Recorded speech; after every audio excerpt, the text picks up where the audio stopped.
आप सभी का हमारे YouTube चैनल ए विलेज टीचर पर एक बार फिर से बहुत बहुत स्वागत है। और मैं हूं यश के त्रिपाठी, एक छोटे से गांव का एक मामूली अंग्रेजी शिक्षक जो YouTube पर अंग्रेजी पर वीडियो उपलब्ध करवा करके आपके अंग्रेजी सीखने में एक मामूली प्रयास कर रहा हूं। तो आइए, आपका कीमती समय बर्बाद किए बगैर मैं आपके आज के टॉपिक के विषय में समझाना चाहूँगा। तो ये टॉपिक शुरू करने से पहले थोड़ा सा इंट्रोडक्शन में वाक्यों के माध्यम से दे रहा हूँ। तो आइए, पहले इधर जो वाक्य हमने लिखे हुए हैं ये मैंने अंग्रेजी में लिख दिए, इनकी हिंदी में बोलूँगा और फिर ये अंग्रेजी में आपको पढ़ के समझाऊँगा। और इस लिखने का आशय क्या है अंत में आप समझेंगे। आप धैर्य से अंत तक वीडियो देखेंगे, बीच में काटेंगे नहीं, और पूरा वीडियो देखिए तो वीडियो इसका निष्कर्ष निकल के आपके सामने आएगा। तो सबसे पहले वाक्य हिंदी में बोल रहा हूँ कि यद्यपि उसने कठिन परिश्रम किया लेकिन वह फेल हो गया। Although he worked hard but he failed। यद्यपि उसने कठिन परिश्रम किया लेकिन वह फेल हो गया। Although he worked hard but he failed। दूसरा वाक्य हमने लिखा है चूंकि वह गरीब है इसलिए वह अपनी फीस अदा नहीं कर सकता है। तो हमने अंग्रेजी लिखी है एज ही इज पुअर, चूंकि वह गरीब है सो ही कैन नॉट पे फीस, इसलिए वो अपनी फीस अदा नहीं कर सकता है। फिर अगले वाक्य में मैंने लिखा हुआ है कि जब तक वो कठिन परिश्रम नहीं करेगा या यदि वो कठिन परिश्रम नहीं करेगा तो वो फेल हो जाएगा या पास नहीं होगा। मैंने बनाया है unless he will not work hard, जब तक वो कठिन परिश्रम नहीं करेगा देन ही विल फेल, तो वो फेल हो जाएगा, असफल हो जाएगा। फिर अगले वाक्य हिंदी मैंने ये बनाई है अगर आज पानी बरसेगा तो मैं स्कूल नहीं जाऊंगा। अंग्रेजी मैंने लिखी if it will rain today then I shall not go to school. फिर अगले वाक्य में मैंने ये हिंदी सोची थी कि पृथ्वी सूर्य के चारों ओर घूमती है, तो मैंने अंग्रेजी लिख दी थी अर्थ मूव्स अराउंड सन। अगले वाक्य में हिंदी मैंने सोची थी पाकिस्तान ने भारत पर हमला किया, तो अंग्रेजी मैंने बना दी थी Pakistan attacked on the India. फिर अगले वाक्य में मैंने हिंदी सोची थी सोना एक कीमती धातु है, the gold is a costly metal. फिर अगले वाक्य में मैंने हिंदी सोची थी पानी जीवन के लिए आवश्यक है, अंग्रेजी बना दी थी water is essential for life. फिर अगले वाक्य में मैंने हिंदी सोची थी वह एक बेजोड़ अध्यापक है, तो अंग्रेजी बनाई थी he is an unique teacher, he is an unique teacher. अगले वाक्य में मैंने हिंदी सोची थी उसने मुझे वहां जाने से रोका, जाने के लिए रोका, उसने मुझे वहां जाने के लिए रोका, तो he prevented me to go there. फिर अगले वाक्य में मैंने हिंदी सोची थी उसने छुट्टियों के दौरान आनंद मनाया, तो मैंने अंग्रेजी लिख दी है ही एंजॉयड ड्यूरिंग द हॉलीडेज। फिर अगले वाक्य में मैंने हिंदी सोची थी कि ऑस्ट्रेलिया की गायें भारतवर्ष की गायों से ज्यादा स्वस्थ हैं, तो अंग्रेजी मैंने लिख दिया था cows of Australia are healthier than India. फिर अगले वाक्य मैंने हिंदी सोची थी कि शिमला की जलवायु दिल्ली से ज्यादा ठंडी है, the climate of Shimla is colder than Delhi. फिर अगले वाक्य मैंने हिंदी सोची थी जब तक वो न आए तब तक यही इंतजार करो, तो अंग्रेजी मैंने बनाई कि wait here until it does not come. तो इतने वाक्यों को मैंने हिंदी बोली, अंग्रेजी तो यहाँ लिखी हुई है, लेकिन बहुत लोग समझ गए होंगे कि इसमें हमने काफी गलत लिखा हुआ है और गलत बोला भी है। तो जहां जहां जिनको समझ में नहीं आया कि मैंने क्या गलत लिखा है, क्या गलत बोला है, तो मैं दोबारा समझा रहा हूँ। यद्यपि उसने कठिन परिश्रम किया लेकिन वह फेल हो गया, तो आल्दो के साथ में बट नहीं आता, यट ही चलता है, वो गलती है। Although he worked hard, yet he failed ही होना चाहिए वहाँ। दूसरे वाक्य में हमने चूंकि वह गरीब है इसलिए अपनी फीस अदा नहीं कर सकता है, तो हमने एज के साथ में सो लगा दिया, जो कि लगता नहीं, सिर्फ कामा लगता है। एज ही इज पुअर कामा लगाएंगे, सो नहीं लिखेंगे। ही कैन नॉट पे इस फीस काफी है, इसलिए गलत सो नहीं होना चाहिए। अगले वाक्य में जब तक वह कठिन परिश्रम नहीं करेगा या यदि वह कठिन परिश्रम नहीं करेगा तो फेल हो जाएगा। तो बहुत सारी गलतियां कर दी हैं कि हिंदी में कठिन परिश्रम नहीं करेगा तो सेम ट्रांसलेशन कर दिया, ट्रांसलिटरेशन हो गया, अक्षरशः अनुवाद, जो कि नहीं होना चाहिए। उसका नियम है कि जब दोनों वाक्य फ्यूचर इंडेफिनिट में आए तो एक को प्रेजेंट इंडेफिनिट बनाना पड़ेगा, और अनलेस खुद ही निगेटिव है वहां नॉट का प्रयोग नहीं होगा। तो ये तो प्रेजेंट इंडेफिनिट में बिना नॉट के चलेगा, ऐसे चलेगा अनलेस ही वर्क्स हार्ड लिखा जाएगा।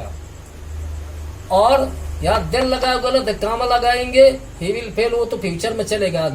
देन की जगह कामा लगेगा और ये प्रेजेंट इंडेफिनिट बनेगा अनलेस ही वर्क्स हार्ड, इसलिए वो गलत है। मैंने जानबूझ के गलत लिखा हुआ था सब ये। अगले वाक्य में मैंने हिंदी सोची थी कि अगर आज बारिश होगी तो मैं स्कूल नहीं जाऊंगा, तो वहां भी मैंने वही गलती की है कि कंजंक्शन वाला भाग जो है प्रेजेंट इंडेफिनिट बनना चाहिए, तो मैंने फ्यूचर इंडेफिनिट बना दिया, इसलिए गलत है। इफ इट रेन्स टुडे सही है और देन की जगह कामा आएगा, बाकी ठीक है, I shall not go to school. अगला वाक्य सबके समझ में आया होगा कि पृथ्वी सूर्य के चारों ओर घूमती है, तो हमने अर्थ के पहले सन के पहले दा नहीं लगाया, आर्टिकल की मिस्टेक है, तो the earth moves around the sun होना चाहिए। अगले वाक्य में पाकिस्तान ने भारत पर हमला किया, हमने दो गलतियां कर दी हैं, तो अटैक्ड के बाद में ऑन प्रयोग कर दिया, द इंडिया प्रॉपर नाउन के पहले द नहीं लगता है और अटैक के साथ में कुछ प्रीपोजिशन नहीं आता है, शुद्ध ये होगा पाकिस्तान अटैक्ड इंडिया काफी है। तो मैं ये कहना चाहता हूं कि बहुत से जो मैंने गलत लिखा था तुरंत समझ गए होंगे और तमाम लोगों को ये नहीं लगा होगा कि ये गलत भी है या कुछ एक वाक्यों में गलतियां समझ में आई होंगी, तो मैं उनको समझा रहा हूं जो मैंने जानबूझ के गलत लिखा था। अगले वाक्य में सोना एक कीमती धातु है, तो gold is a costly metal काफी है, मटेरियल नाउन से पहले दा नहीं लगाते हैं। तो ये जो हम लोग आर्टिकल पढ़ते हैं कहाँ दा लगता कहाँ नहीं लगता, तो हर चीज की गहराई से पढ़ाई होती है, तब ये सब जो है इंग्लिश में इम्प्रूवमेंट आता है। अगले वाक्य में पानी जीवन के लिए आवश्यक है, तो water is essential to life होना चाहिए, फॉर लाइफ गलत, उसका नियम है। तो जो प्रीपोजिशन में पढ़ाया जाएगा कि जो चीज आवश्यक है वो दिखाई दे, तो आप टू लगाइए तो वाटर दिखाई देता है, इसलिए टू आएगा, और जिसके लिए आवश्यक वो दिखाई ना दे, अनुभव किया जाए तो लाइफ को अनुभव करते इसलिए टू आएगा। अगर आराम रोगी के लिए आवश्यक है तो फिर यहाँ फॉर आ जाता कि rest is essential for patient, क्योंकि रेस्ट जो है अनुभव की जाती है और पेशेंट दिखाई देता, उल्टा हो जाता है इसका, तो टू आता। तो ये प्रीपोजिशन की बारीकियां हैं। अगले वाक्य में वही आर्टिकल की गलती है, यूनिक के पहले आयन नहीं आना चाहिए, ए आना चाहिए, क्योंकि हिंदी के उच्चारण उसमें या से हो रहा है, जब आप आर्टिकल पढ़ेंगे तो सुधार होगा, वो ए यूनिक टीचर सही होगा। अगले वाक्य में ग्रामेटिकल मिस्टेक है, उसने मुझे वहां जाने के लिए रोका, मना किया, तो he prevented me to go there गलत है, he prevented me from going there होगा। प्रिवेंट के साथ में प्रीपोजिशन फॉर आता है और प्रीपोजिशन के फ्रॉम आता है प्रिवेंट के साथ में, और प्रीपोजिशन के बाद में जीरण चलता, इन्फिनिटिव नहीं चलता। तो ऐसी हमने जीरण इसके पहले चैप्टर में जो मैं चला चुका हूँ वीडियो में, तो वहां मैंने समझाया है। अगले वाक्य में उसने छुट्टियों के दौरान आनंद मनाया, ही इंजॉयड ड्यूरिंग द हॉलीडेज गलत है, कुछ वर्ब ऐसी है, इंजॉय है, रिकनसाइल है, सीट है, प्रेजेंट है, अब्सेंट है, अवेल है, उनमें इंजॉय भी है। अगर ये वर्ब के रूप में प्रयोग होती है तो रिफ्लेक्सिव प्रोनाउन आता है, ही के साथ हिमसेल्फ, सी के साथ हरसेल्फ, आई के साथ माई सेल्फ, तो he enjoyed himself, they enjoyed themselves, तो करना पड़ेगा तभी सही होगा। ये बात प्रोनाउन की हुई यहाँ पर। अगले वाक्य में हिंदी थी कि ऑस्ट्रेलिया की गाय भारतवर्ष की गायों से ज्यादा स्वस्थ है, तो द काउजा, तो भारतवर्ष की गायों से हिंदी नहीं हमने बोली, भारत से ज्यादा स्वस्थ, ऐसे हिंदी अमूमन बोल देते हैं कि ऑस्ट्रेलिया की गायें भारत से ज्यादा स्वस्थ हैं, तो भारत से स्वस्थ नहीं है, भारत की गायों से, इसलिए दैन दो जाप वहां लगाना पड़ेगा। अगर बहुवचन काउज है तो दैन दो जाप चलेगा वहां, the cows of Australia are healthier than those of India, तो सही होगा। और एक वचन तो दैन दैट आप चलेगा, जैसे इस वाक्य में कि शिमला की जलवायु दिल्ली से ज्यादा ठंडी, तो दिल्ली से ज्यादा ठंडी नहीं, दिल्ली की जलवायु से ज्यादा ठंडी है शिमला की जलवायु, एक वचन क्लाइमेट, इसलिए दैन दैट आप वहां होगा। और इस आखिरी वाक्य में wait here until it does not come गलत है, अंटिल और अनलेस जो आया हुआ था ये दोनों खुद स्वयं में नेगेटिव है, ऐसे लेस्ट खुद ही नेगेटिव होता है, वहाँ ये नॉट वगैरह का यूज नहीं करते हैं, तो एफर्मेटिव में जाएगा कि wait here until he comes लिखा जाएगा। तो कहने का मेरे मतलब ये है कि अंग्रेजी में ये खास चीज है, चार पैटर्न में, चार खंभों में अंग्रेजी चलती है, meaning, translation, grammar, reading. Meaning तो वहां की ईंटें हैं, शरीर रूपी खून में वो ब्लड जैसा है, मीनिंग एनर्जी है, ताकत है, स्ट्रेंथ है। और जो ये ट्रांसलेशन है ये उसके दांव पेच हैं, ये नियम जो उसके सारे दांव पेच है। और व्याकरण विद्या जो शुद्ध लिखना सिखाती है, तो अंग्रेजी की शुद्धता अनिवार्य है, कंपटीशन में उसका बहुत यूज होता है, उस पर सिंटैक्स बहुत क्वेश्चन भी आते हैं। और reading makes man perfect, reading करने से व्यक्ति में परफेक्शन आता है। तो बात ग्रामर की चल रही थोड़ा यहाँ कि वो जो गलतियां हो जाती हैं, अगर उनका अध्ययन नहीं है तो गलतियां बनी रहती। जैसे ये घड़ी मैंने 500 रुपए में खरीदी, जिनको मालूम है खरीदना और बेचना उसके पहले कीमत दी गई तो उसमें फार लगता है, और जिन्होंने वो नहीं पढ़ा तो इन तो लगाते रहेंगे। इसलिए फार की ऐसे बहुत कुछ पढ़ने के लिए। तो ऐसे ही मैंने एक चैप्टर बनाया हुआ है ट्रांसलेशन के क्रम में। तो मैंने इंट्रोडक्शन दिया था कि हमारा पढ़ाने का विचार क्या है। उस ट्रांसलेशन के क्रम में सीक्वेंस ऑफ टेंसेस, कालों का अनुक्रम, ये चैप्टर आज मैंने निश्चित किया है पढ़ाने के लिए। तो वहां समझिए, तो यहाँ भी अगर इनसे नियम अगर नहीं मालूम है तो ये वाक्य गलत हो सकते हैं, आप देखेंगे।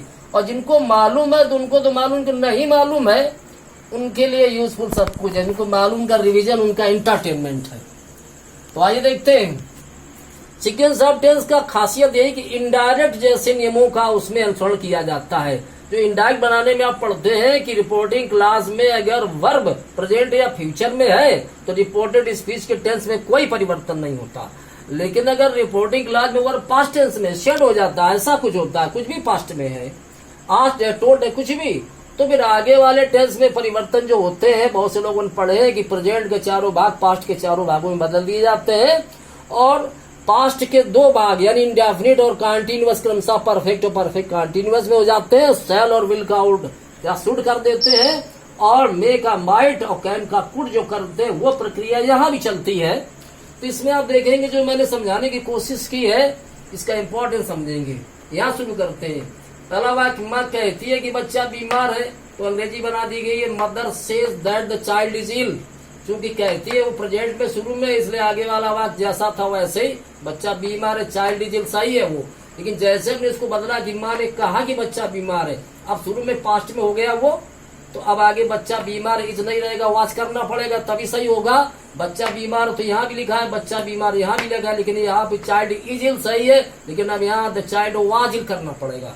तो हुआ translation mother said that the child was ill, ये चीज समझनी है। तो मैं पहले कह चुका हूँ कि जो मैं पढ़ा रहा हूँ उसमें कुछ लोगों को या तमाम लोगों को चीजें पता भी हैं, तो उनका एंटरटेनमेंट रिवीजन है, उसका आनंद लेंगे। लेकिन जिनको चीजें नहीं मालूम है तो अपना इम्प्रूवमेंट करेंगे, अपना नॉलेज को इम्प्रूव करेंगे। अगले वाक्य में भी ऐसे ही, मुझे मालूम है कि वह नहीं आएगा, तो I know that he will not come. मुझे मालूम है मतलब मैं जानता हूँ, मुझे ज्ञात है, मुझे विदित है, मुझे मालूम है, मैं जानता हूँ, प्रेजेंट इंडेफिनिट टेंस है। तो जब प्रेजेंट में तो वह नहीं आएगा, फ्यूचर वाला जैसा था वैसे बनाया गया, I know that he will not come. लेकिन जैसे ही मैंने इसको शुरू में पास्ट में कर दिया, मुझे मालूम था, बाकी हिंदी वही है कि वह नहीं आएगा, मुझे मालूम था कि वह नहीं आएगा, लेकिन अब वो विल नॉट कम सही नहीं रहेगा, अब विल का दूर करना पड़ेगा। क्यों? क्योंकि शुरू में वो मालूम था, पास्ट में हो गया, इसलिए अब टेंस बदलेगा। ऐसा इनडायरेक्ट में भी सिखाया जाता है। ये नाउन क्लास भी कहलाता है। इनडायरेक्ट में नाउन क्लास में डायरेक्ट नियम चलते हैं, तो ऐसा कुछ सीक्वेंस ऑफ टेंस में भी है। मुझे मालूम है कि वह नहीं आएगा, I know that he will not come. अब मुझे मालूम था कि वह नहीं आएगा, I knew that he would not come. अब विल का आउट तो करना पड़ेगा तभी सही होगा। अब एक स्टोरी थी कि एक बार जॉर्ज वाशिंगटन जो कि अमेरिकी सेना के जनरल थे, वह घोड़े पर सवार होकर के कहीं जा रहे थे, तो रास्ते में उन्होंने देखा कि कुछ सैनिक एक लकड़ी के लट्ठे को उठाने का प्रयास कर रहे थे। वो वाक्य हमने वहां से पुटअप किया है।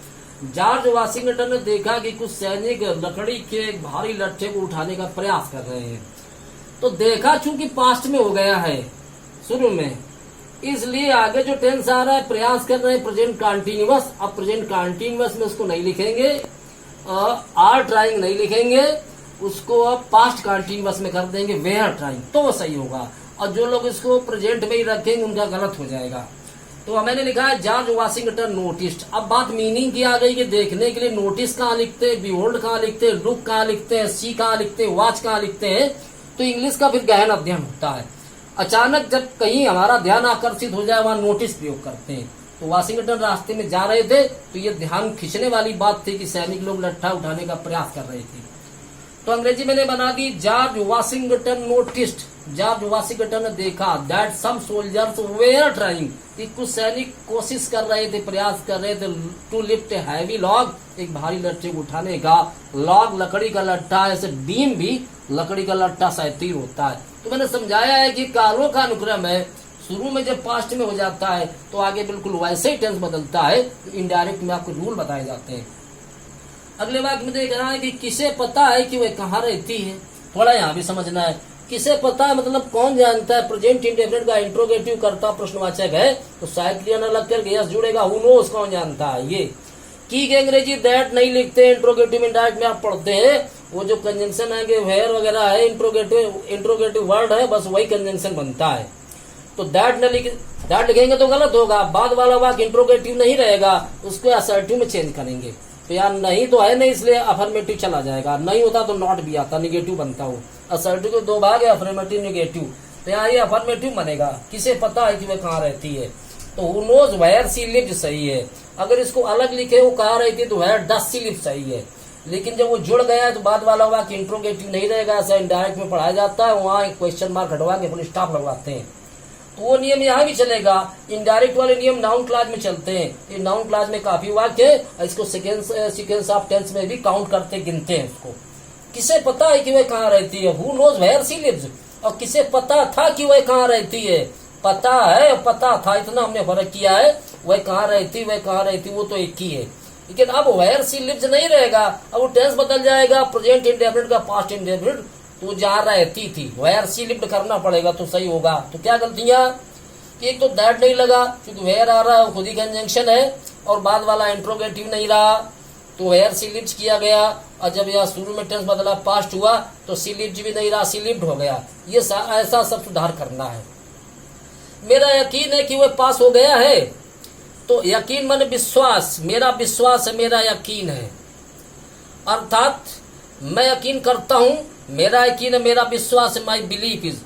अब मुझे यकीन है मतलब मैं यकीन करता हूँ, आई बिलीव, और मेरा यकीन है, माई बिलीफ इज, मेरा विश्वास है कि वो पास हो गया, दैट ही हैज पास्ट सही है, क्योंकि शुरू में प्रेजेंट में मेरा यकीन है, लेकिन जैसे ही मैंने उसको पास्ट में कर दिया कि मेरा यकीन था, माई बिलीफ वाज, तो हिंदी तो आगे वही है कि वह पास हो गया है, लेकिन अब उसको प्रेजेंट परफेक्ट में बनाने के बजाय मैंने उसको पास्ट परफेक्ट में हैड करके बनाया है कि दैट ही हैड पास्ट। इस चीज को समझना है सीक्वेंस ऑफ टेंस को शुद्धता लाने के लिए, और सारी चीजें पढ़ाई जाएंगी इतनी अंग्रेजी में आवश्यक है। अगला इस क्रम में वाक्य देखो, वह कठिन परिश्रम करती है ताकि पास हो जाए, करती है शुरू प्रेजेंट में ताकि पास हो जाए, ये एडवर्ब क्लॉज ऑफ पर्पस का सेंटेंस है, ताकि से जुड़ा हुआ है, मे और माइट का प्रयोग आगे है, इधर प्रेजेंट इंडेफिनिट टेंस है। वह कठिन परिश्रम करती है ताकि पास हो जाए, she works hard so that she में पास, इन ऑर्डर दैट शी में पास, या दैट शी में पास, तीनों सही है। So that, in order that, ये कॉम्प्लेक्स में आप कंजंक्शन विस्तार से पढ़ेंगे, यहाँ तो सीक्वेंस ऑफ टेंस मैंने समझाया है।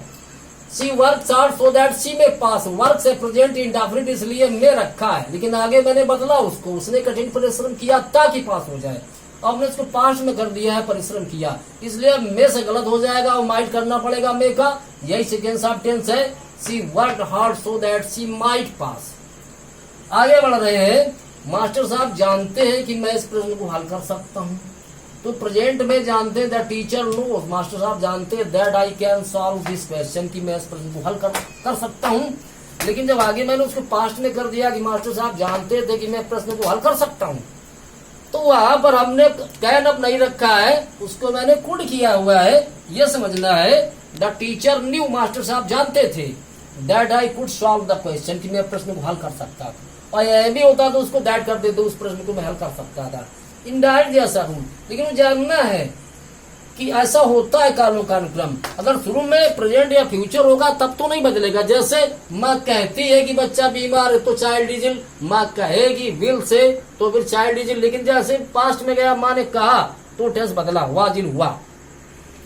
रेखा ने बताया कि मोहन 2 घंटे से सो रहा है, तो ये 2 घंटे सो रहा है प्रेजेंट परफेक्ट कंटिन्यूअस, लेकिन मैंने उसको बताया कि वजह शुरू में पास्ट, इसलिए past perfect continuous had been में कर दिया है। Rekha told that Mohan had been sleeping for 2 hours, ऐसे वो सही होगा। अगले वाक्य मैंने लिखा है, मैंने सोचा था कि मैं ये कर सकता हूँ, सोचा था शुरू में पास्ट में है इसलिए कर सकता हूँ, वो जो कैन को अब कुड में हम बदलेंगे क्योंकि शुरू में सोचा था पास्ट में आ रहा है, तो आई थॉट, मैंने सोचा था that I could do it, तो सही होगा।